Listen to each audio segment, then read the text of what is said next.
வாழ்ந்து கொண்டிருக்கக்கூடிய அத்தனை தமிழ் உறவுகளுக்கும் வணக்கம் நண்பர்களே. நான் உங்கள் உதச்சிக்கோட்டை விஜயன். இன்று இப்போது பியூட்டி ஆஃப் குமரி, அழகிய குமரி சமூக ஊடக தொலைக்காட்சியினுடைய நேர்காணலிலே இன்று இப்போது என்னோடு இணைந்து கொண்டிருக்கக்கூடியவர் குமரி மாவட்டத்துடைய மிக ஒரு புகழ்மிக்க உணவு சிகிச்சை நிபுணரும் பிரபலமான ஒரு சமூக சேவருமாக இருக்கக்கூடிய பெரிதாவது நம்மோடு இன்று இணைந்திருக்கின்றார்கள். இவர்கள் இப்போது இவர்களுடைய தனிப்பட்ட நிகழ்வுகள், தனிப்பட்ட அனுபவங்கள், உணவு முறை குறித்து இந்த நேரத்தில் நம்மோடு பகிர இருக்கின்றார்கள். ஐயா வணக்கம், உங்களை பற்றி ஒரு அறிமுகம். என்னோட பேர் பெரிலா. 2014 இந்த இயற்கை மருத்துவ சிகிச்சை செய்துட்டு இருக்கேன். அந்த சிகிச்சையோட பேர் ஐம்பூத சிகிச்சை. ஐம்பூதங்கள் அப்படின்னா அதனுடைய விளக்கத்தை சொல்ல முடியுமா? ஐம்பூதங்கிறது உலகம் உருவானது, ஐம்பூதங்களால் ஆனது. நிலம், நீர், காற்று, ஆகாயம், நெருப்பு. அடிப்படை தமிழ் மருத்துவத்தில் அண்டத்தில் இருப்பவை பிண்டத்தில் இருக்கும் அப்படின்னு ஒன்று. அந்த அண்டத்தில் இருப்பவை தான் இந்த ஐம்பூதங்கள். அதை பேஸ் பண்ணி என்னோட சிகிச்சைகள் பண்ணிடுவோம். அப்படின்னா ஒட்டுமொத்த சிகிச்சை முறையும் இயற்கை முறையை சார்ந்தது. கண்டிப்பாக அனைத்து உணவே மருந்து. அந்த உணவை எப்படி பயன்படுத்தணும், அந்த உணவு முறை இப்படி தான் எடுக்கணும் அப்படின்னு ஒரு வழிமுறை இருக்குது. அந்த வழிமுறையை மக்களுக்கு சொல்லிடுவோம். ஓகே, ரொம்ப நன்றி. இப்போது நான் என்ன சொன்னா, முன்னாடி மாதிரி உணவு முறை எதுவுமே இப்போது இருக்கிறது இல்லை. எல்லா உணவு முறையும் மறைந்து போக்குன்னு இருக்கக்கூடிய காலகட்டத்தில் இயற்கையோடு மனிதன் வாழ்ந்த காலகட்டங்கள் எதையுமே இப்போது பார்க்க முடியாது. அது முக்கியமா சொல்லணும் அப்படின்னு சொன்னா, தூக்குச்சட்டி அப்படிங்கிற ஒரு தூக்குச்சட்டியை பார்க்கவே முடியாது. ஏன்னா என்னுடைய சின்ன வயசுல என்னுடைய பாட்டி அம்மா பக்கத்து வீட்டில் இருக்கக்கூடியவங்க எல்லாம் ஆட்டிறைச்சி, கோழி இறைச்சி எல்லாம் தூக்குச்சட்டியில வச்சு சாப்பிட்டாங்க. இன்னைக்கு அந்த தூக்குச்சட்டி நான் பார்க்கணும்னா நான் முதல்ல மியூசியத்துல தான் பார்க்க முடியுது. ஸோ அப்படி மறைந்து வரக்கூடிய அந்த உணவு முறை குறித்து உங்களுடைய கருத்து? நம்ம தமிழ் மருத்துவம் உணவை மருந்துங்கிறதுல நம்ம மண் சட்டியில் எது சமைச்சாலுமே அது சுட்டதுக்கு சமம். மீனையும் மண் சட்டியில் சமைச்சு சாப்பிட்டா அது சுட்டதுக்கு சமம். அதே ஸ்டீல் பாத்திரம் இல்லை வேற எந்த பாத்திர பொருட்கள்லாம் நீங்கள் பயன்படுத்தினா அதில் இருக்கிற ஒரு வேதி பொருள் நம்ம அந்த உணவில் ஆட் ஆகும். அந்த வேதி பொருட்கள் நம்ம உடம்புல போகும்போது உடம்பு உபாதைகளை உருவாகும். அதை தான் நோய். அப்ப அதாவது மண் சட்டி பாரம்பரியங்கள் மாறி இன்னைக்கு கலாச்சாரங்கள் ட்ரெண்டு அப்படிங்கிற ஒரு கலாச்சாரம் மாறுபட்ட முறைக்கு மனிதன் வாழ்ந்ததுனால இன்னைக்கு எல்லா மருத்துவ குணமும் மாறி உடலுக்கு சத்தை இல்லை அப்படின்னு. மூட்டு வலி மற்றும் எலும்பு தேய்மானம் தவிர்ப்பதற்கு மேற்கொள்ள வேண்டிய உணவு முறை. அதாவது இன்னைக்கு நிறைய பேர் நிக்க முடியல, இருக்க முடியல, படிக்கட்டுல கூட என்னால ஏற முடியல, எனக்கு முட்டு பயங்கரமா நோவுது, ஒரு பஸ்ல கூட என்னால அதிகப்படியா நிக்க முடியல, வண்டியை கூட என்னால ஓட்ட முடியல. ஸோ இதையும் கடந்து ரொம்ப முன்னாடியெல்லாம் வந்தோம்னா லேடிஸை பொறுத்தவரையில வீட்டுக்குள்ளாடி இருக்கக்கூடியவங்க எல்லாருமே சமையல் அப்படிங்கிறத இடிச்சு சமைச்சாங்க, ஒரு அம்மியில ஆட்டி சமைச்சாங்க. இன்னைக்கு எல்லாருமே மிக்ஸி, கிரைண்டர், வாஷிங் மிஷின் இதெல்லாமே வந்துருச்சு. ஸோ இதனாலேயே நிறைய பேருக்கு முட்டு வலி இந்த மாதிரி மாறதா ஒரு சயின்ஸ் சொல்லு. இது உண்மை முழுக்க அது சயின்ஸ் தான் சொல்லிட்டு இருக்கு. அந்த நடைமுறையில் அது தவறான ஒரு கோட்பாடு. உடம்பு நிலம் அப்படிங்கிறது தலைப்பகுதி நிலமாகவும், நெஞ்சு பகுதியை காற்று, வயிறு பகுதி நெருப்பு, அடிவயல் நீர், கை கால் ஆகாயம். அப்படி அப்போ இந்த ஆகாயம் நம்மளோட கண்ட்ரோல் பண்ண முடியாதது தான் வலி அப்படின்னு சொல்றாங்க. ஏன் ஆகாயம் அப்படின்னா கை வலி இருக்குது அப்படின்னு சொன்னா நுரையீரலில் சளி நிறைஞ்சிருக்கு, கபம் நிறைஞ்சிருக்குன்னு. இப்போ நுரையீரலில் இருக்க நுரையை வெளியே எடுத்தால் மட்டும்தான் கையோட வலி மாறும். கால் வலிக்கு இடுப்பில் நீர் தங்கணும். நம்ம நின்றுட்டே நீர் குடிக்கிறோம், நின்றுட்டே சாப்பிட்றாங்க, சரியாக காலை மடக்கி இருக்க முடியாது. முன்னாடி சம்பளம் போட்டால் தான் சாப்பிடலாம். அப்போ அன்னம் எடுக்கும்போது கண்டிப்பாக என்ன செய்யணும், ஆகாயத்தை அடக்கிடணும். கை கால் அடக்கி தான் நம்ம உணவு இருக்கணும். இப்போ நம்ம என்ன செய்யணும்னா ஒரு மொபைல் பார்க்கணும், டிவி பார்த்துக்கிட்டு நம்ம என்னென்னமோ சாப்பிட்டுருக்கோம், எப்படி நம்ம சாப்பிட்றாங்க. அந்த ஒரு காலகட்டத்தில் இருக்கிறதுனால நம்ம மக்கள் என்ன செய்கிறாங்கன்னா, இந்த எலும்பு தேய்மானம் ஆகிடுச்சு, செத்து போன ஒரு எலும்பு கிடந்தாலே, வெளியே ஒரு எலும்பு மாட்டெலும்பு ஆட்டெலும்பு கிடந்தாலே அதுவே தேய மாட்டேங்குது. தலைமுடி வருஷமாக அது அப்படியே தான் கிடக்குது.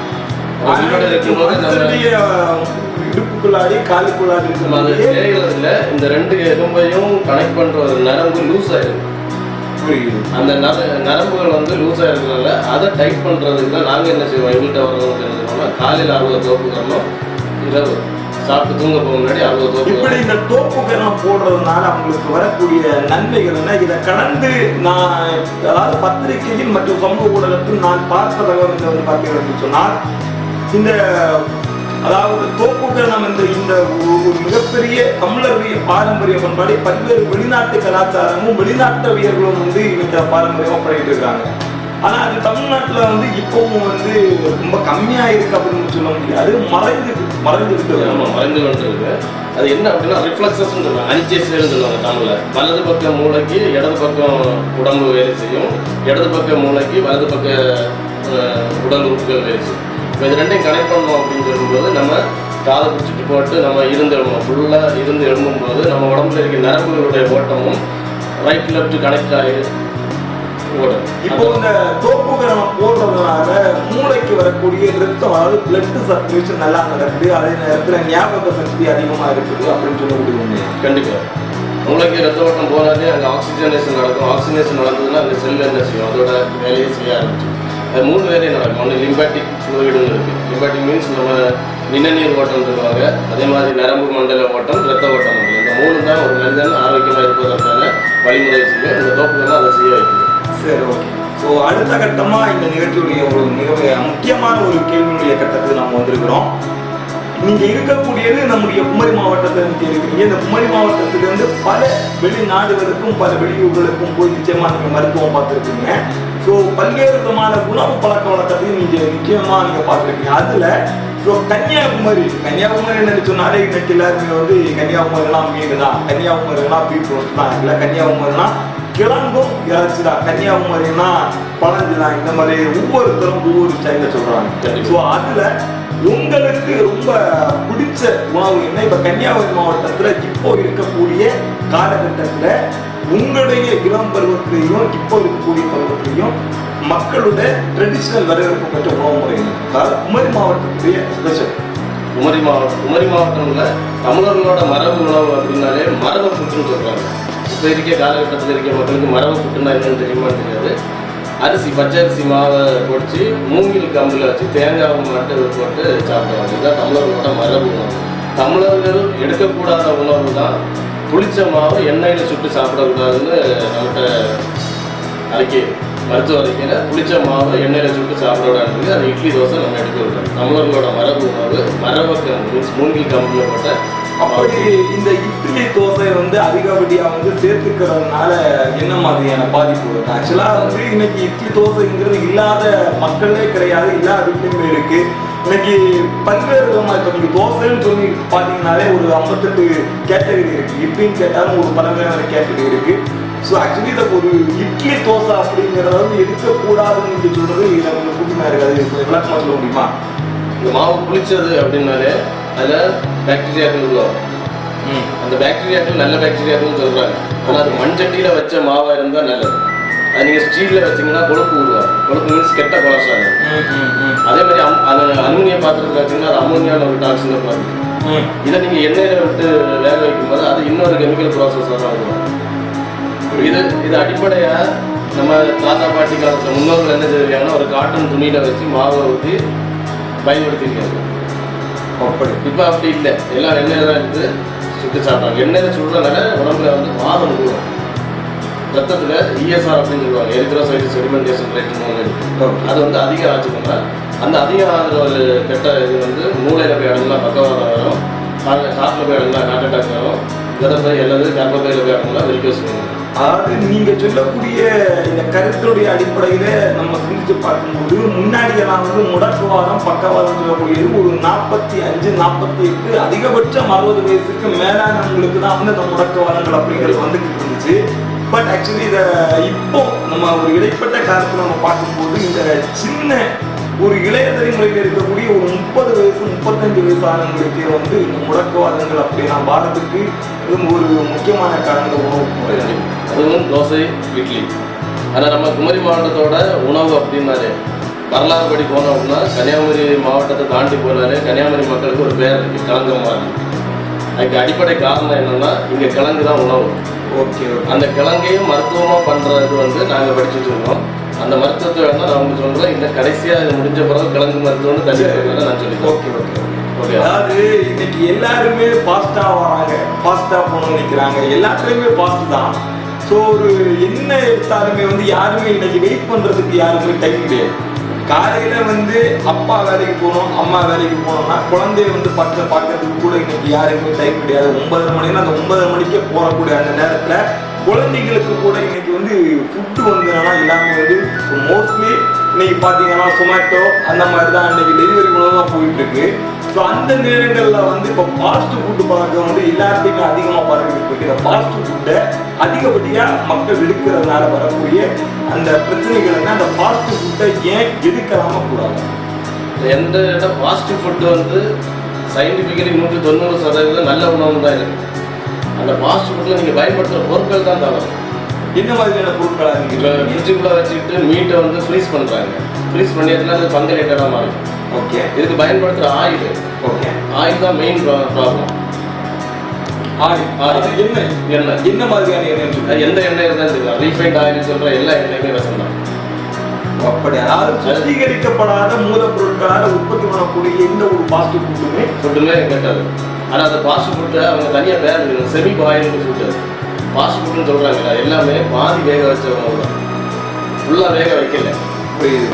ஆனால் அதில் சேர்மானங்கள் இருக்குல்ல, இந்த அதிகப்படியாக இந்த ஃபாஸ்ட் ஃபுட்டை ஒரு வாரத்தினுடைய 7 நாட்கள், இந்த 7 நாட்களில் 5 நாள் ஃபாஸ்ட் ஃபுட்டை சாப்பிட்றவங்க இருக்கிறாங்க. ஆக்சுவலி வந்தோம்னா இப்போ நீங்கள் பார்த்தீங்கன்னா சென்னை, பெங்களூர், வெளி இடங்கள்ல இன்னைக்கு வெளிநாட்டுக்கு போகிறவங்களுக்கு கூட வந்து என்னன்னா வேலை பார்க்கக்கூடிய நேரங்களில் சமைச்சு சாப்பிடக்கூடிய நேரங்கள் இருக்காது. அதுவும் சிங்கிள் பர்சன்ட்னு சொல்லக்கூடிய இந்த 2K கிட்ஸ், அதாவது 90 கிட்ஸ் 2K கிட்ஸ் காலகட்டத்தில் 90 கிட்ஸுடைய உணவு முறைங்கிறது என்னுடைய சின்ன வயசுல பார்த்தீங்கன்னா நான் அம்மா கையால் சாப்பிட்ட சம்மந்தி, அதாவது அந்த சம்மந்தி இன்னைக்கும் எனக்கு ஞாபகம் இருக்கு. ஆனால் 2K கிட்ஸ்கிட்ட நம்ம வந்து சம்மந்தின்னு கேட்டால் யாருக்குமே வந்து இன்னைக்கு தெரியாது. அதுவும் இந்த 2K கிட்ஸ் உடைய காலகட்டங்கள் இன்னைக்கு எப்படி இருக்குதுன்னா, இவங்க வேலை தேடி வந்து சென்னைக்கு போறாங்க, வெளியிடங்கள்லாம் போறாங்க. சிங்கிளா அவங்க இருக்கக்கூடிய இந்த பேச்சுலர் லைஃப்ல அவங்களால வந்து சமைச்சு சாப்பிட முடியாத இருக்கிற நேரங்களில் ஃபாஸ்ட் ஃபுட்டை தேடி போறாங்க. ஒரு வாரத்துடைய 5 நாட்கள் அவங்க அந்த ஹாஸ்டல் லைஃப்ல வந்து ஃபாஸ்ட் ஃபுட்டை சாப்பிட்டுக்கிட்டு 2 நாள் மட்டும் அவங்களுடைய சூழ்நிலைகளுக்கு ஏற்றபடி வீட்டிலே சமைச்சு சாப்பிட்றாங்க. இந்த மாதிரியாக போகும்போது இப்படி எதிர்காலத்துடைய நிலைமை என்னவா இருக்கு? எதிர்காலம் இங்கே எங்கேயுமே இல்லை. இங்கே எதிர்காலம் அப்படிங்கிறது பக்கமாக மருத்துவமனைகள் தான் இருக்குது. கெமிக்கல் ஃபுட் எடுத்தீங்க அப்படின்னா கெமிக்கல் அலோபதி மெடிசன் நீங்கள் போய் ஆகும். ஆனால் அவங்க உடம்பே கெமிக்கல் ஆகிடுச்சு. நீங்கள் ஆர்கானிக் எதிர்பார்க்குறவங்களுக்கு ஆர்கானிக் சொல்லி கொடுக்கலாம். ஓகே, நான் இந்த கெமிக்கல் வேல்டில் தான் இருப்பேன், ஃப்ரீஸ்டு ஃபுட்டு தான் எடுப்பேன் அப்படின்னு சொல்லச்சுன்னா மோசன் போகாது. உங்கள் உடம்புல இருந்து கழிவு நீக்கம் வெளியே போகணும். காலை கடனை காலையில் முடிக்கணும். புரியுது. 100% இந்த மக்களுக்கு காலை கடன் வர மாட்டேங்குது. எப்போ வரும்னு கேட்டால் வரும்போது வரும் சார் அப்படின்னு சொல்லுவாங்க. காலையில் 7 மணிக்கு சூரியன் உதயம் ஆகிறதுக்கு முன்னாடி காலை கடன் முடிச்சுக்கணும். மாலை கடன் 7 மணிக்கு முன்னாடி, சாயங்காலம் 7 மணிக்கு முன்னாடி திரும்பவும் ஒருக்கா டாய்லெட் போயிருக்கணும். அப்படி 2 தடவை போகாமல் இருக்கிறவங்க கண்டிப்பாக காலையில் அவ்வளோ தோப்பு வர்மம் போடுங்க, நைட் அவ்வளோ தோப்பு வர்மம் போடுங்கன்னு சொல்லுவோம். அதான் இடுப்பு நரம்பு டைட் ஆகும். சேக்கல் நரம்பு கரெக்டாக இருந்ததுன்னா யூரின் மோஷன் உடம்போட இயக்க சக்தி சொல்கிறாங்க.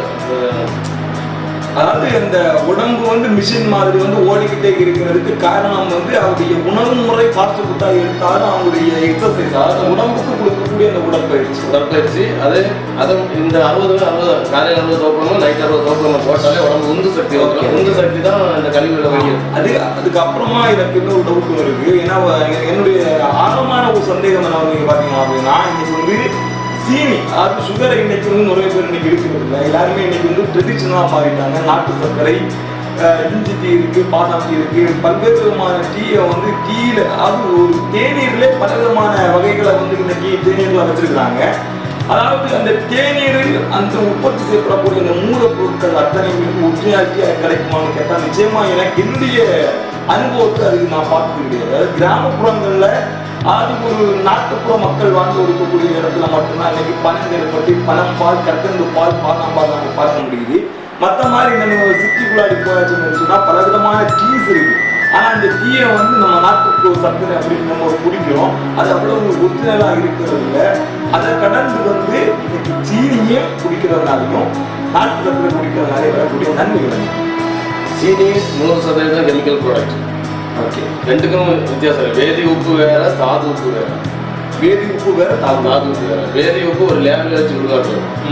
தாது உப்பு நம்ம உணவு பொருட்கள்ல இருந்து பிரிச்சு எடுக்கிற ஒரு ஓகே. கடல் நீர் இருக்கு, அந்த தண்ணியை காய்ச்சி எடுத்தாச்சுன்னா உங்களுக்கு சோடியம் குளோரைடு வரும். அதே அயோடைஸ்டு சால்ட்டுங்கிற முழுக்க கெமிக்கல். அப்படி அதாவது ஒரு ஆழமான ஒரு சிந்தனையை நீங்க சொல்றீங்க. இப்போ சீனி சாப்பிட்டா அதாவது நம்ம உடம்புல இருக்க எலும்பை கரைக்கும். ஓகே. அதே நாட்டு சர்க்கரை அப்படின்னு இவங்க ட்ரெடிஷ்னலாக வச்சுருக்கிற சர்க்கரை சாப்பிட்டா போன் ஸ்ட்ராங் ஆகல, மெக்னீசியம். ஓ மெக்னீசியம். ஆமாம். இதை கடந்து வேற என்ன மாதிரி வேற என்னென்ன விதமான ஒரு சத்து ஒரு என்ன சொல்ல ஒரு சத்து என்னென்ன மாதிரி கருப்பட்டி சாப்பிட்டா கால்சியம் யூஸ் ஆகும். ஓகே. அதே பனங்கற்கண்டு சாப்பிட்டா அது மெக்னீசியமாக கன்வெர்ட் ஆகும். Okay okay. அப்படி ஒவ்வொன்றுக்கும் ஒவ்வொரு ப்ராசஸ் உள்ளுக்குள்ளே போகும்போது அது இன்னொன்றா மாறும். நீங்கள் அயோடின் சாப்பிட்டு எடுத்தீங்கன்னா அது அமோனியாக மாறும். வளர்ந்து வரக்கூடிய இந்த செயற்கை உலகத்துல நம்முடைய இயற்கை உணவு முறை இன்னும் எவ்வளவு தூரம் வரும்? கல்லீரல் கெட்டுப்போம். டீ காஃபி குடிச்சா கல்லீரல் கெட்டுப்போம். கல்லீரல் தான் நமக்கு உடம்புக்குள்ளாட்டி புது அணுக்களை உருவாக்கும். அப்போ இந்த டீ காஃபி குடிக்காத இருக்கக்கூடியவங்களுக்கு வேற என்ன நீங்க சஜஷன் பண்ணலாம்ன்றீங்க? சீரகம் ஓமம் நல்லா வரும். மூணும் தனித்தனியாக வறுத்து கண்ணாடி பாட்டில் வச்சுட்டு அதை டீயாக காய்ச்சி நாட்டு சக்கரை போட்டு குடிச்சு. ஒரு புதுமையான ஒரு சிந்தனையா இருந்தாலும் கூட மக்கள் நம்ம வரவேற்பு வரலாம் அப்படின்னு நான் நினைக்கிறோடைய அன்புக்கு நன்றி.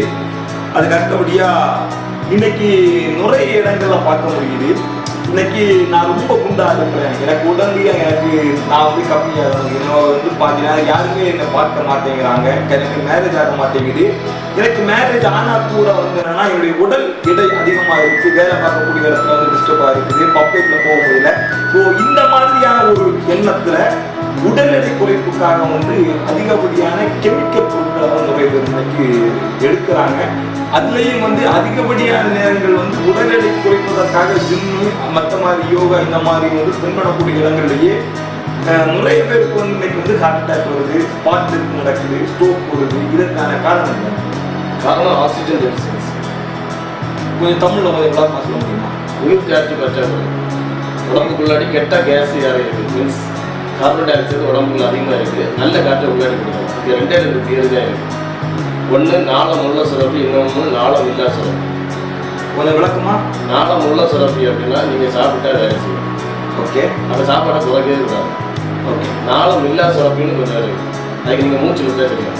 அப்படின்னா இந்த உடல் எடை குறைப்பதற்கு இயற்கையான முறையில் அவங்க உடல் எடை குறைக்கணும்னா இப்போ 42 நாளில் வெல்னஸ் சென்டராக இருக்குன்னா, நியூட்ரிஷன் சென்டராக இருக்குன்னா, ஆக்சுவலி நீங்களே ஒரு உணவு சார்ந்த ஒரு மருத்துவர் அப்படின்னு சொல்லக்கூடிய இடங்கள்ல உங்களை நாடி வரக்கூடிய இந்த உடல் எடை குறைப்புக்கு நீங்கள் என்ன சஜஷன் கொடுக்குறீங்க? அது நேச்சுரல் எளிதாக உடலை குறைக்கணும், உடல் வெயிட்டை குறைக்கணும் அப்படின்னா பால் மட்டும் எடுக்காமல் இருந்தாலே போதும். பால் பொருட்கள் பயன்படுத்தக்கூடாது. எந்த பால் பொருட்கள், மோர், தயிர் எதுவுமே எடுக்கணும். பால் சார்ந்த பொருட்கள் எதுவும் பயன்படுத்தக்கூடாது. அப்போ காலை 60 கோப்புலமும் இரவு 60 கோப்புலமும் கம்பல்சரி போட்டாரு. அசைவ உணவுகள் மாற்றச்சி மட்டும் பயன்படுத்தலாம். மாற்றச்சி இந்த மாற்றச்சிங்கிறதுல வந்து இன்னைக்கு நிறைய பேர் கொழுப்பு இருக்குன்னு சொல்றாங்க. அந்த மாதிரி ஏதாவது இல்லை, நம்ம நாட்டில இருந்து ஏற்றுமதி ஆகுது. ஓகே. அந்த பொருள் நல்ல பொருள் நான் நினைக்கிறேன். அது மாற்றச்சியில இன்னைக்கு வந்து அதிகப்படியான கொழுப்பு இருக்கு. இல்லை, அதை விட ஆற்றச்சிகள் அதிகமாக இருக்கு. சரி. அதாவது ஒரு உடல் எடையை குறைக்கணும் அப்படின்னு வரக்கூடியவங்க வந்து ஆட்டிறைச்சி மாட்டிறைச்சி சாப்பிடலாம், அதனால அவங்களுடைய உடல் எடை வந்து அதிகமாகாது. இல்லை, ஆட்டிறைச்சி சாப்பிடவே கூடாது. ஆட்டிறைச்சி கொழுப்பு அதிகம். ஓகே. 1 கிலோ ஆட்டிறைச்சி எடுத்து அதை க்ளீன் பண்ணுறீங்கன்னா அதில் கொழுப்பு வெளியே எடுக்க 300 கிராம் தான் இறைச்சி கிடைக்கும். சரி, அதான் ப்ரோட்டீன். ஓகே. ஆனால் மாட்டிறைச்சி 1 கிலோ இறைச்சி எடுக்கிறீங்கன்னா 950 கிராம் ப்ரோட்டீன் அப்படியே இருக்கும். இப்போதான் அவங்களுடைய ஆட்டிறைச்சி மாட்டிறைச்சிக்குமான ஒரு சரியான நல்ல வித்தியாசங்கள் இருக்கு. ஓகே. அது மாதிரி வெள்ளைக்கோழி இறைச்சின்னு சொல்றாங்க, பிராய்லர், அது தொடவே கூடாது. அப்போ நாட்டுக்கோழியில வந்து எத்தனை நாள் ஆன காய்கறி ஒரு இறைச்சியை நீங்கள் உணவு எடுத்துக்கலாம்? நாட்டுக்கோழி அன்னைக்கு அடிச்சு 1 hour 2 hours முன்னாடி சமைச்சிங்க, அதுவும் மண்சட்டியில் வச்சு சமைச்சிங்கன்னா நம்ம உடம்புல உள்ள கெட்ட இது எல்லாத்தையும் கரைச்சிடும். அது நார்மலாக என்னன்னா HDL சொல்லுவாங்க, நல்ல HDL. ஓகே, நல்ல பொருள். அதாவது இன்னைக்கு உடல் எடையை குறைப்பதற்காக காய்கறி உணவுகள் என்னென்ன எடுக்கணும்? அப்படியே பர்டிகுலராக காய்கறி உணவுன்னு சொல்ல முடியாது, எல்லா காய்கறிகளும் பயன்படுத்தலாம். ஆனால் நம்ம ஊரில் ஒரு வழக்கறை, கன்னியாகுமரி மாவட்ட மக்கள் மட்டும் தனியாக சொல்கிறேன், சாம்பார்னு ஒரு பொருள் வச்சா சாம்பார் கன்னியாகுமரியில இன்னைக்கு அவியல் தான் ஃபேமஸ்ன்னு சொல்றாங்க. சாம்பார்ன்றதுக்கு இன்னொரு பேர் இருக்கு, வெட்டி முடிச்சாங்க கறி. அந்த வெட்டி முடிச்சாங்க கறியில ஒரே ஒரு கிழங்கு மட்டும் போடுவாங்க, அந்த கிழங்கு சேம்பு கிழங்கு உங்க வீட்டுல இல்லை அப்படின்னா சாம்பார் வைக்கக்கூடாது. அப்போ அந்த சாம்பார்ல இன்னைக்கு வந்து என்னென்ன சேர்க்கலாம்? ஆக்சுவலி சாம்பார்ன்றது கத்திரிக்காய், புடலைக்காய், வெள்ளரிக்காய், முருங்கைக்காய், இதை கடந்து வந்து கேரட்டாக இருக்கலாம், அவரைக்காவாக இருக்கலாம், பூசணிக்காய், சேம்பங்கிழங்கு, இதை கலந்து இதெல்லாம் நமக்கு சேர்க்கலாம். அது பெரிய மொழி சேர்ப்பாங்க, சில இடங்கள்ல சின்ன வெட்டி முடிச்சாங்கிறதுனால எல்லா காய்கறிகளும் நீங்க பயன்படுத்தலாம். ஆனால் கண்டிஷன் அப்போ பருப்பு போட்டிங்க அப்படின்னா கண்டிப்பாக சேம்பு கிழங்கு போட்டுக்கணும். இல்லை நீங்க வெட்டி முடிச்சா கறி அப்படின்னு சொல்லும் போதுதான் எனக்கு ஞாபகத்துக்கு வந்து கூட்டாஞ்சோறு. கூட்டாஞ்சோறு வந்து ஒரு 10 வருடத்துக்கு முன்னாடி மக்கள் அனைவரிடமும் வரவேற்பட்ட கூட்டாஞ்சோறு இன்னைக்கு கூட்டாஞ்சோறு இல்லை. கூட்டுறதுக்கு தான் மக்கள் இருக்கு. ஒரு வீட்டில் 1 இல்லை 2 பிள்ளை தான் இருக்கு. அவன் இப்படி கூட்டம் இருக்கும், அவன் மொபைல் பிடிச்சிட்டு இருக்கும். நீங்க சொல்லக்கூடியது என்னுடைய கருத்துக்களுக்கு வருது. அது கூட்டாஞ்சோறுங்கிறத வந்து நான் இன்னைக்கு நான் பார்க்கிறேன். ஆனா அந்த கூட்டாஞ்சோரை நான் எங்க பார்க்கிறேன் அப்படின்னா என்னுடைய வெளி நிகழ்வுகளாக இருக்கலாம், பல நிகழ்வுகளுக்காக போகும்போது அங்கே இருக்கக்கூடிய திருநெல்வேலி, திருச்சி, வேலூர், இதை கடந்து திருவண்ணாமலை, விழுப்புரத்துல இப்போ ஒரு ரீசெண்டாக உணவு திருவிழாவுக்கு போகும்போது தான் அங்கே நான் பார்க்க முடியுது. இதை கடந்து பழங்கால ஆலய திருவிழாக்கள்ல அதை நான் பார்க்க முடியுது. ஆனால் மற்ற மாதிரி அந்த இடங்கள்ல வந்து இந்த கூட்டாஞ்சோரை பார்க்க முடியுதுன்னு போது எனக்கே ரொம்ப ஒரு உயிராக இருக்கு. ஏன்னா நம்ம கடந்து வந்த ஒரு உணவு முறை மக்களிடம் இல்லாமல் இருக்கும்போது ஒரு சக மனிதனாக ஒரு கவலை இருக்குது. நம்ம கன்னியாகுமரி மாவட்டத்தில் ஹைஜீன், தனி மனித ஹைஜீன் அப்படின்னு கொண்டு வந்திருக்கிறனால இப்போ மக்கள் அந்த சோசியலைசேஷனை வந்து மக்கள் ஆரம்ப இதை கடந்து காய்கறி அசைவ உணவு முறை சேர்த்துக்கொள்ள வேண்டிய கட்டாயம். எங்களோட இயற்கை மருத்துவத்தில் 2 இருக்கு. ஒன்று வந்து ஃபுல் அண்ட் ஃபுல் பசுமையாக இருக்குதுன்னா நீங்கள் வெஜிடபிள்ஸ்லேயே இருக்கு. என்வரான்மெண்ட் மீன்ஸ் அண்டத்தில் உள்ள பிண்டத்தில் இருக்கும். அண்டம் ஹெல்த்தியாக இருந்தால் நம்ம ஹெல்த்தியாக இருக்கும். இப்போ அண்டம் வந்து கெட்டு போயிருக்கு. சரி, இயற்கையாகவே இல்லை. அது பாட்டு மழை பெய்யுது, அது பாட்டு வெயில் அடிக்குது. நம்ம நினைக்கிற மாதிரி இல்லை. எங்கேயுமே விவசாயம் பண்ணலை.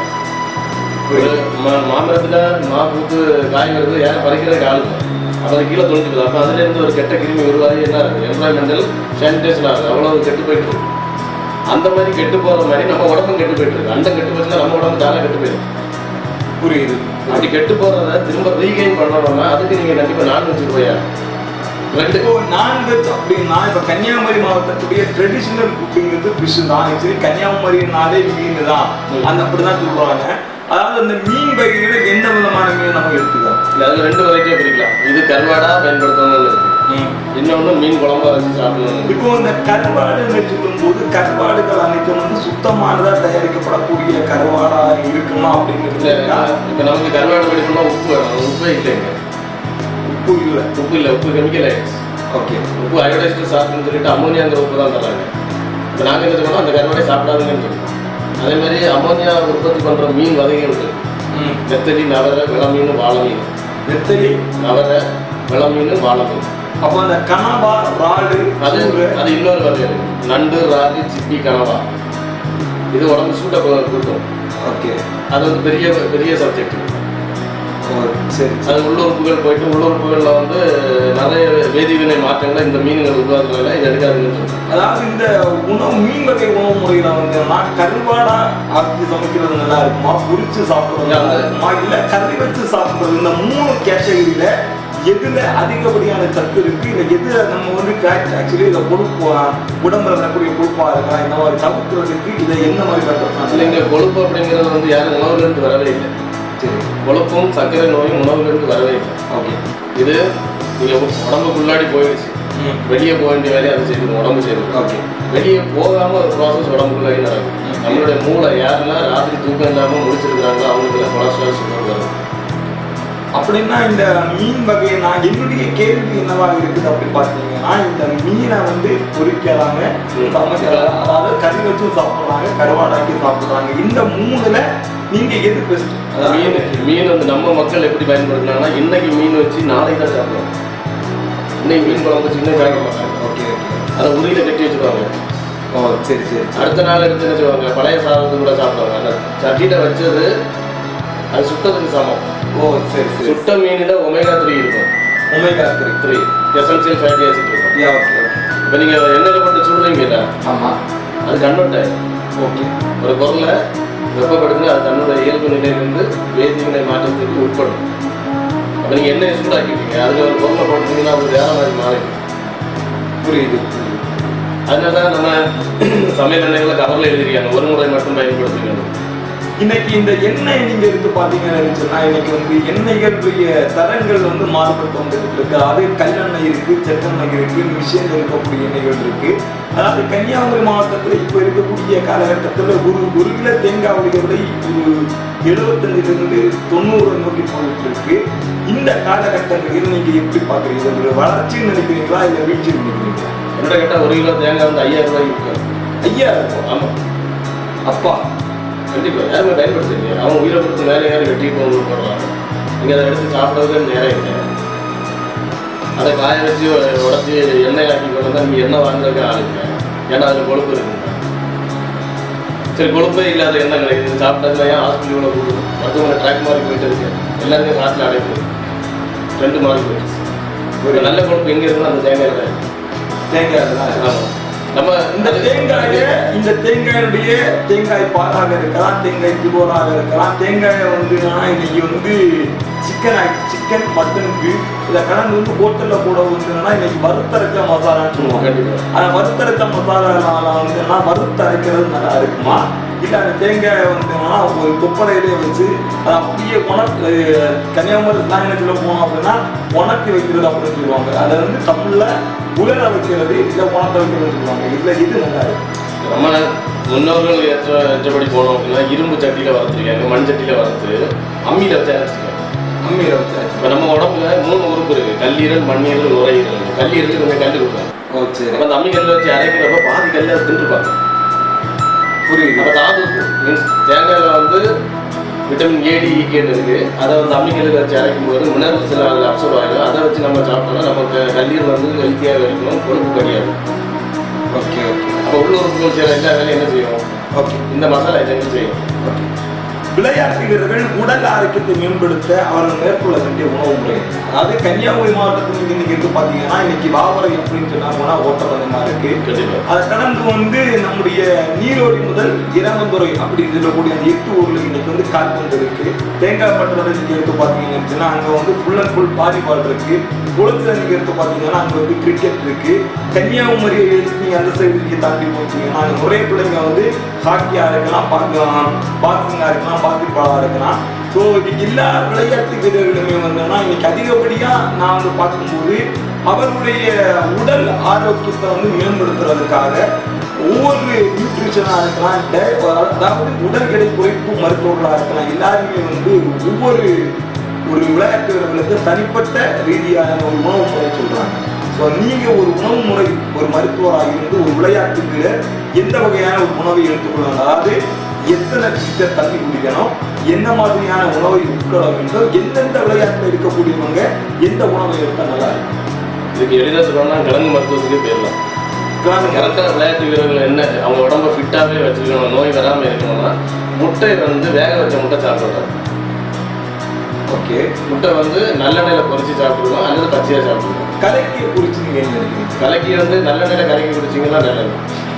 அதாவது கலக்கி அப்படிங்கிற ஒரு ஸ்டைல் வந்து இன்னைக்கு நிறைய மக்கள் கையில் அதெல்லாம் வந்துகிட்டு இருக்கு. கலக்கி ஆக்சுவலா வந்து நீங்க என்ன பாத்தீங்கன்னா அந்த ஆம்லெட்ல வந்து இன்னைக்கு சிக்கன் சால்னா இல்ல மட்டன் சால்னா, பீஃப் சால்னா இந்த மாதிரி சால்னா ஊற்றி வந்து இன்னைக்கு கலக்கி எடுக்கிறாங்க. அந்த கலக்கி வந்து சில நேரங்கள்ல வந்து அதாவது ஒரு உடம்புக்கு வந்து ரொம்ப டேஸ்ட்டை கொடுத்தாலும் மறுநாளே வந்து சில நேரங்களுக்கு வந்து ஃபுட் பாய்சன் ஆகுது, ஹாஸ்பிட்டலுக்கு போறாங்க. ஸோ அந்த மாதிரியான ஒரு ட்ரெடிஷ்னல் இப்போ வந்து ஆம்லெட், அதாவது முட்டை தான். அந்த முட்டையை வந்து இந்த முட்டைன்னு சொல்றதுக்கு இன்னைக்கு யாருமே சொல்ல மாட்டேங்கிறாங்க. இன்னைக்கு வெஜிடபிள் ஆம்லெட் இருக்கு, மட்டன் ஆம்லெட் இருக்கு, சிக்கன் ஆம்லெட் இருக்கு. நான் ஒரு ரீசெண்டாக கூட நண்டு ஆம்லெட்னு கூட நான் யூடியூப்ல பார்த்தேன். ஸோ இந்த மாதிரியான வகை வகையா உணவு முறை மாறுகிற போது இது மனிதனுடைய உடலை ஆரோக்கியமாக வைக்குமா, அடுத்த கட்டத்தை அவனுடைய உடல் ஆரோக்கியத்தை கீழே அது ஒரு தாழ்ந்த பகுதிக்கு கொண்டு வரும். தாழ்ந்த பாதை தான் கொண்டு வரும். எல்லாருக்கும் கனவு இருக்கு, அந்த கனவை அடைய முடியாத அளவு இருக்காங்க. மெடலாக வாங்கணும்னு விளையாட்டு வீரர்களுக்கு உறுதி இருக்கு, மன உறுதி இருக்கு. ஆனால் அதுக்கேற்ற உணவு முறை இல்லை. இன்னைக்கு நிறைய ஸ்போர்ட்ஸ் பிளேயர்ஸுக்கு வந்து இன்னைக்கு வந்து எல்லாருமே வந்து பீஃபை தான் சாப்பிடணும்னு சொல்றாங்க. நீங்க முட்டையை சாப்பிடணும்னு சொல்றீங்க, காரணம் இந்த முட்டை வந்து உங்களோட கண் பார்வை இருக்குல்ல, மண்ணுக்கும் முட்டைக்கும் லிங்க் இருக்கு. அதே கண்ணுக்கும் கல்லீரலுக்கும் லிங்க் இருக்கு. ஒவ்வொரு உறுப்பையும் நம்ம உறுப்புகளை வந்து கனெக்ட் பண்ணும்போது கல்லீரல் தான் ப்ரொடக்ஷன் இருக்கு. அப்போ கல்லீரலுக்கு ஏற்ற மாதிரி தான் சாப்பிடலாம். சாப்பிடலாம் மட்டும்தான் அவங்க என்ன செய்யலாம், இயற்கை வினையை ஊக்க முடியும். அதாவது இன்னைக்கு இப்ப இருக்கக்கூடிய காலகட்டத்துல நிறைய, அதாவது ஜீவகடையா இருக்கலாம், இதற்கெல்லாம் துணி கடைகளா இருக்கலாம், இன்னைக்கு பல்வேறு விதமான கடைகள்ல ஆண்களும் பெண்களும் இருக்குன்னா ஒரு 8 மணி நேர உழைப்புல 8 மணி நேரம் முதல் 12 மணி நேரம் இந்த உழைப்பு நேரங்கள்ல அதிகப்படியான நேரம் வந்து நின்றுகிட்டே இருக்கு. அதாவது சில கடைகள்ல வந்து இன்னைக்கு ஃபெஸ்டிவல் டைம்ல பாத்தீங்கன்னா ஓகே அதிகப்படியான கஸ்டமர்ஸ் வராங்க, அவங்க நின்றுட்டு வேலை பார்க்கறதுல பிரச்சனை இல்லை. மற்ற நேரங்கள்ல அவங்களுடைய வேலைகளுக்காக உடல் ஆரோக்கியத்தை அவங்க வந்து குடும்பத்துக்காகவும் சரிதான் சூழ்நிலைகளுக்காகவும் உழைக்க போகக்கூடிய இந்த நேரங்கள்ல அவங்க நின்றுக்கிட்டே வேலை பார்க்கறதுனால வரக்கூடிய பிரச்சனைகள் நின்றுக்கிட்டே தான் இருப்பாங்க. ஆனால் சில நேரங்களில் மட்டும்தான் அவங்க இருப்பாங்க. ஆனால் இருந்தால் வந்து ஆனால் அதிகப்படியான நேரங்கள் அவங்க வேலை பார்த்தா கூட அவங்களுடைய உடல் ஆரோக்கியமுடைய முட்டிலும் தேய்மானமாக இருக்கலாம், இடுப்பெலும்பாக இருக்கலாம், முதுகெலும்பாக இருக்கலாம், பல்வேறு இடங்கள்ல அவங்களுக்கு வந்து வலி இருக்கு அப்படின்னு சொல்லி நிறைய பேர் வந்து அதிகப்படியான டாக்டர்ஸை பார்க்க போகிறாங்க. இன்னைக்கு கட்டுமான பணி நீங்கள் பார்த்தீங்கன்னா கூட கொத்தனார் சுற்றால் வேலை பார்க்குறவங்களுக்கு கூட இந்த மாதிரியான பிரச்சனைகள் இதுக்கான ரீசன் சொல்லுங்க. இது ரீசன் வந்து சாப்பிட்ற உணவு தான், 100% உணவை சொல்லுவோம். இன்னொன்று உடம்பு வந்து வேர்க்க வைக்கணும், யாருமே வேர்க்க வைக்கணும். இடுப்பு நரம்பு தளர்வுன்னு சொல்லுவோம். இடுப்பு நரம்புன்னு ஒரு நரம்பு இருக்கு. அதுக்கெல்லாம் காலையிலையும் சாயங்காலம் 60 சோப்பு கருமை போட்டுங்க, உங்கள் உடம்புக்கு தேவையான உந்து சக்தி கிடைக்கும். இப்போ சூரியனையும் சந்திரனையும் அடிப்படையை வச்சு தான் நம்ம வாழ முடியும். ஓகே. அப்போ சூரிய சந்திரனோட வேலை வந்து பகலில் வந்து சூரியன், அதுக்கு 60 சோப்பு கருமை கண்டிப்பாக போட்டுருக்காங்க. 60. ஆமாம், அதாவது கிளாக் ஓடி வருது இல்லை 60. ஒரு அதாவது ஒரு நிமிடம் என்பது ஒரு 60 நொடி. அந்த 60 நொடிக்கு 60 சோப்பு கருமை போட்டுருவோம். அதே மாதிரி இரவு நேரத்துலையும் தூங்க போக முன்னாடி 60 போட்டால் அன்னைக்குள்ள உடம்புல உள்ள தோஷங்கள் மாறும் அப்படின்னு நம்மகிட்ட இது இருக்கு. அது வாழ்வியல் சூழல். நீங்கள் அந்த 60 சோப்பு கருமை போட்டிங்கன்னா உடம்புக்குள்ளாடி ஓடுற ரத்த ஓட்டங்கள், நரம்புகள், தினநீர் ஓட்டம் சரியாக ஓடும், அப்படி நோய்கள் வராது. அப்படி நீங்கள் வரக்கூடிய நோய் வெரிகோஸ் வெயின். அந்த வெரிகோஸ் வெயின் வர்றது நெல்லிக்காய் அப்படின்னு ஒரு காய், அந்த காய் சாப்பிடக்கூடாது. இன்னைக்கு தேன் நெல்லிக்காய் இருக்கு, இனிப்பு நெல்லிக்காய் இருக்கு, சின்ன நெல்லிக்காய் இருக்கு, புளிச்சிக்காய் இருக்கு. இதை கலந்து வந்து இன்னைக்கு காட்டு நெல்லிக்காய், அதாவது காட்டு நெல்லிக்காய் இருக்கு பார்த்தீங்கன்னா நாட்டு நெல்லிக்காயோட காட்டு நெல்லிக்காயுடைய விலைகள் அதிகமாக இருக்கு. நாட்டு நெல்லிக்காய்ன்றது வந்துன்னா ஒரு சாதாரணமான ஒரு சந்தையில வந்து ஒரு ரசாயன உரத்தை போட்டு விற்கக்கூடிய நெல்லிக்காயுடைய ஒரு சாதாரணமான ஒரு கிலோடைய விலை 150 ரூபாய் அப்படின்னு சொன்னீங்கன்னா, காட்டு நெல்லிக்காவுடைய விலை 350-400 ரூபாய். அந்த அளவு நீங்க மார்க்கெட் இருக்கிற ரீசன் சொல்லுங்க. சீம நெல்லிக்காய் ஔவையார் அதிகமாக கொடுத்தது நெல்லிக்கனி. கனி என்பது பழக்கம். ஓகே. சீம நெல்லிக்காய் பழக்கம், நெல்லிக்காய் பழக்காது. சரி. நெல்லிக்காய் நீங்கள் எவ்வளோ நாள் போட்டிருந்தாலும் அது நம்ம ஊர் பாசப்படி அழுகி நாளை என்ன செய்யலாம், உணர்ந்து. சரி சரி. உணர்ந்த பிறகு அதை பிடிப்பாங்க. உணர்ந்துடுச்சு அப்படின்னா அதுக்கு பேர் நெல்லி முள்ளி. நெல்லி முள்ளி. சரி. அந்த நெல்லி முள்ளியை தான் மருத்துவத்துக்கு பயன்படுத்தலாம். ஆனால் மருந்தை நம்ம உணவை பயன்படுத்திட்டு இருக்கோம். நெல்லிக்காயை நீங்கள் பயன்படுத்தினீங்கன்னா வெரிகோஸ் வெயின் வரும். அது விட்டமின் கே அதிகமாக இருக்குது. அதனால ரத்த உறைதல் நோய் வரும். ரத்த உறைதல். ஓ சரி. அதனால தான் யாரெல்லாம் நெல்லிக்காய் சாப்பிட்றாங்களோ, யாரெல்லாம் நம்ம ஊரில் சுகர் பேஷண்ட் யாரெல்லாம் நெல்லிக்காய் ஜூஸ் எடுத்து குடித்தாங்களோ எல்லாருமே இடுப்புக்கெல்லாம் தளர்வு வரும். மோஸ்ட்லி கிட்னி ஃபெயிலியர் ஆகும். கிட்னி ஃபெயிலியர் ஆகும், ஃபங்க்ஷன் இழந்து. நெல்லிக்காய் ஜூஸ் எடுத்து சாப்பிட்டாலும், நெல்லிக்காய் வேக வச்சு தண்ணி குடித்தாலும், நெல்லிக்காய் நம்ம சாப்பிட்டது நெல்லிக்கனி. ஓ சரி. ரெண்டுக்கும் வித்தியாசம். நெல்லிக்கனியில் விட்டமின் சி இருக்குது, நெல்லிக்காயில் விட்டமின் கே இருக்குது. அப்போ இன்னைக்கு சுகர் வந்தக்கூடிய நிறைய பேருக்கு இன்னைக்கு வந்து நீங்கள் பேரைக்காய் சாப்பிட்றாங்க, இப்போ பேரைக்காய் சாப்பிடுங்க, நாவப்பழம் சாப்பிடுங்க, இந்த மாதிரிலாம் கொடுக்குறாங்க. அது ஒரு டேஸ்ட்டு தான். ஒரு துவர்ப்பு வேணும், அது அளவோட தான் வேணும். அதிகமாக சாப்பிட்டா அதோட வேலையை காட்டும். ஓகே. இந்த நெல்லி முள்ளி அப்படிங்கிறத வந்து எதுக்கு பயன்படுத்துகிறோம்னா, பிறந்து ஒரு 2 வருஷத்துக்கு முன்னாடி பிள்ளைங்க மலச்சிக்கல் இருக்குது அப்படின்னா அதை வந்து குழப்பி தேனில் குழப்பி சாப்பிட்ருக்காங்க. ஒரு 3 ஹவர்ஸில் மோசம் வெளியிடுது. அதே தான் தமிழ் மருத்துவ திரிபலா சூழலும் இருக்குது. நெல்லிக்காய், தாண்டிக்காய், கடுக்காய் அப்படி பயன்படுத்துகிற ஒரு பொருளை இங்கே வந்து உணவுப் பொருளாக மாற்றிட்டாங்க. அது வந்து தவறான ஒரு. இப்போது இந்த நிகழ்வுடைய நேர்காணலுடைய ஒரு நிறைவு பகுதியை நோக்கி நாம் இப்போ வந்திருக்கிறோம். அதாவது இந்த நேர்காணலை துவங்கி சரியாக ஒரு அரை மணி நேரத்தில் ஏறத்தாழ ஒரு 20க்கும் மேற்பட்ட பல்வேறு விதமான கேள்வி பதிலோடு இன்றோடு மேற்கொண்ட இந்த நேர்காணலில் அறிந்தும் அறிஞராக, புரிந்தும் புரிந்தனால, எப்போதுமே கேள்விப்பட்டு கூட இருக்காத பல்வேறு விதமான ஒரு உணவு முறைகளை நாம் பார்க்க முடிந்தது. உடைய கேள்வியுடைய பதிலும் இந்த இளைய தலைமுறைக்கு பயன்பட்டதாக இருந்து, நீங்கள் ஆரம்பத்தில் அங்கே சொல்லியிருந்தீங்க கிழங்கு, அதாவது கன்னியாகுமரி மாவட்டம்னாலே அவங்க கிழங்கு அப்படின்னு சொல்லியிருந்தீங்க. அதுக்கான அந்த ஒரு கேள்வி பதிலோட இந்த நிகழ்வை நான் முடிக்கலாம் அப்படின்னு கண்டிப்பா. கிழங்கு மருத்துவம் அப்படின்னா தலைப்பகுதியில் என்ன பிரச்சனை இருந்தாலும் காய்ச்சிக்காய் கிழங்குன்னு ஒரு கிழங்கு. காய்ச்சிக்காய் கிழங்கு. நெஞ்சு பகுதிக்கு என்ன பிரச்சனை இருந்தாலும் சிறுகிழங்கு வருது. காய்ச்சிக்காய் கிழங்கு, சீனி கிழங்கு, சீம கிழங்கு, மரவள்ளி கிழங்கு, மரிச்சினை கிழங்கு, இதை கிழங்கு வேற கிழங்கு இருக்கு. பிடிக்கிழங்குன்னு ஒரு கிழங்கு இருக்கு. கன்னியாகுமரி மாவட்டத்தில் கிழங்கு தேடி போனது பிடிக்கிழங்குன்னு சொன்னப்பதான் வேற லெவலில் போயிடுச்சு. அப்போ இந்த வகையில உருளைக்கிழங்கு, இந்த கிழங்கு எல்லா கிழங்குமே சேர்த்துக்கலாம். எல்லா கிழங்குமே சேர்த்துக்கலாம். அதாவது எந்தெந்த நோய்க்கு எந்தெந்த பகுதிக்கு என்னென்ன பயன்படுத்தணும்னு அப்படி எல்லா விதமான கிழங்கு வகைகளையும் உணவு முறைகளையும், அதாவது பழமையான ஒரு முறைக்கு இன்னைக்கு நம்ம மனிதனுடைய வாழ்க்கை எவ்வளவு தூரம் போகுதோ அதை பொறுத்து இந்த நவீன காலகட்டத்தில் அறிவுரையா வாழலாம். கண்டிப்பா வாழலாம். ஏன்னா நெல்லிக்காய் ரொம்ப நல்லதுன்னு சொல்லி எல்லாருமே ஜூஸ் அடிச்சு சாப்பிட்றாங்க. அதே நெல்லிக்காய்க்கு சீனி கிழங்கு சக்கரை நோய்க்கு நல்லதுங்கிறது எல்லாரும் வாங்கி சாப்பிட போறாங்க. அந்த விவசாயம் நல்லா இருக்கும். Okay okay. இப்போ சக்கரை வள்ளி கிழங்குன்னு இருக்கு. எனக்கு மருத்துவ ரீதியாக நான் மருத்துவ துறையில படிச்சிருக்கேன். சக்கரை வள்ளி கிழங்குன்னா நீங்க உங்கள்கிட்ட கேட்ட சொல்லி வள்ளி வகை படிச்சிருக்கீங்க. நான் பிஎஸ்சி நர்சிங் முடிச்சிருக்கேன். அது போக மர்ம சிகிச்சைகள், பாரம்பரிய சித்த மருத்துவத்தோட நம்பராக இருக்கு. ஓகே. உங்களுடைய மருத்துவமனை எந்த இடத்துல இருக்கு? கன்னியாகுமரி மாவட்டத்தில் எந்த இடத்துல? கருங்கல்ல பூவன் கருங்கல் பூவன். உங்களுடைய அதாவது இந்த நிகழ்வு ஏறத்தாழ கன்னியாகுமரி மாவட்டம் மட்டும்தான் தமிழ்நாட்டில் பல்வேறு மக்கள் கேட்டுக்கொண்டிருக்கிறாங்க. இந்த கேள்வி பதில்கள் அவர்களுக்கு புரியும் பட்சத்தில் உங்களோட சந்தேகத்தை கேட்கக்கூடிய நேரங்களில் உங்களுடைய ஃபோன் நம்பர் சொன்னீங்க. 94 89 81 70 55. ஓகே. இந்த நிகழ்வுடைய நிறைவு பகுதிக்கு நாம் இப்போ வந்திருக்கிறோம். இந்த ஒரு அரை மணி நேரமா நம்ம நிறைய கேள்விகள், நிறைய பதில்கள் அத்தனையுமே ஒரு மிகச்சிறந்த ஒரு மனிதர், பார்ப்பதற்குரியவர், பழகுவதற்குரியவர், சொலங்கடன் சொல்கிறார் அஞ்சானவரை இகழ்வுடன் யாருக்கும் மனிதன் என்று சொல்வார்கள்.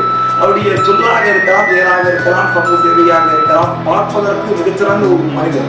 அதாவது கருத்தாக இருந்தாலும் கருத்தவரம் என்று சொல்வார்கள். அவருடைய கருத்துக்கள் ஒவ்வொன்றும் ஒரு மிகச்சிறந்த வைரமாக இருந்தது என்றுதான் நான் சொல்ல வேண்டும். என்று சொன்னால் உணவே மருந்து இந்த காலங்கள் மாறி இப்போது மருந்தே உணவு என்ற ஒரு காலகட்டத்தில் மேலாக நாம் வாழ்ந்து கொண்டிருக்கக்கூடிய இந்த காலகட்டத்தில் தங்களுடைய நேரத்தை எங்களுக்காக இவ்வளவு நேரமும் செலவழித்து எங்களுக்காக, எங்களுடைய மக்களுக்காக, எங்களுடைய சப்ஸ்கிரைபர்களுக்காக மிகச்சிறந்த ஒரு நிகழ்வை எங்களுக்கு தந்த உங்களுக்கு ஐயா பரிலாளர்களுக்கு மிகச்சிறந்த நன்றியின் வணக்கத்தையும் வாழ்த்துக்களையும் சொல்லி மகிழ்வது உங்கள் உதச்சி போட்டு விஜயன்.